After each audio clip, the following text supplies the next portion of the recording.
Okay, today we will be,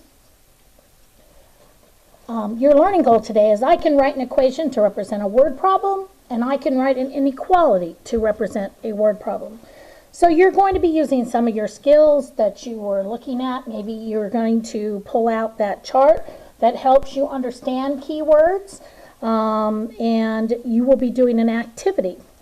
I would highly suggest that when you finish this activity, if you did not finish your work from yesterday, you need to do that. After that, you would be going to quizzes and completing any of the quizzes listed on your assignment sheet.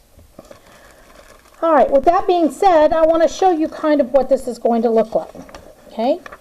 Equations and inequality sheet. First, you find the card that matches the box on the worksheet.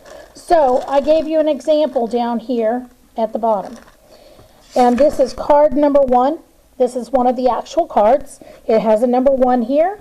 And so it says, Joy buys 9 CDs for the same price. And also a cassette tape for $9.45. Well, and also, so we know, okay, we're probably going to plus, all right? It says his total bill was $118.89. Use X to represent the cost of 1 CD, okay? You are going to have a baggie full of cards. They may be orange, they may be yellow. We have different colors going on depending on what's going on. And I have these cards. So I find my number 1 card. I have a recording sheet. It looks like this, okay, and it has both sides, 1 through 8 and 9 through 16. So I'm looking at card 1, and look at what we've got. All kinds of equations and inequalities. I'm going to make the same suggestion that I made to my classes as far as all of this mess right here, okay? I'm going to suggest that you, number 1, are working with a partner, but number 2, that you lay these out, okay? And that you lay them out so that you can see them, all right? And I would lay them all out on a desk, okay? And then I would maybe even pair up the ones with the same numbers before I got started. It's just going to make things so much easier as you go, okay? There are more of these equations and inequalities than questions. What am I telling you? I'm telling you that you are going to have some equations and inequalities that you don't need, all right?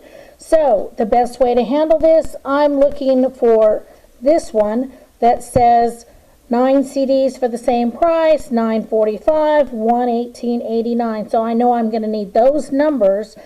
And so far what I've laid out, I don't see any of those numbers. So if you had all these laid out on your desk, you would be able to find the ones that you need relatively quickly.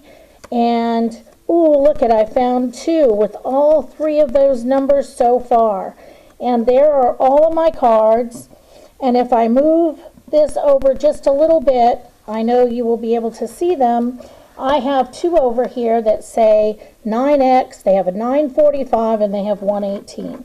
So my choices are these 2, and I'm going to decide which one matches card 1. And I'm thinking that since it says and also, I know I'm going to have to add. So let's see. It says 9 CDs for the same price. Okay, so this is 9 times whatever the price it is, and a cassette tape for $9.45, which equals $118.89. All right, and so then I will write that equation down in my box number 1. And it says there on here, it does say find the equation inequality that matches the word problem.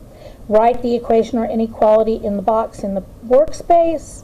There are extra equations and inequalities that are not needed. Use only the ones that match the word problem. Here's my example. Then it says to write this answer in the box. So on my recording sheet, which I gave you an example of, do not use this one because it's only has 1 through 8. I wrote down my equation. I'm not asking you to solve it today. I'm just asking you to write down the equation or inequality. All right? And that is it. And have a great day.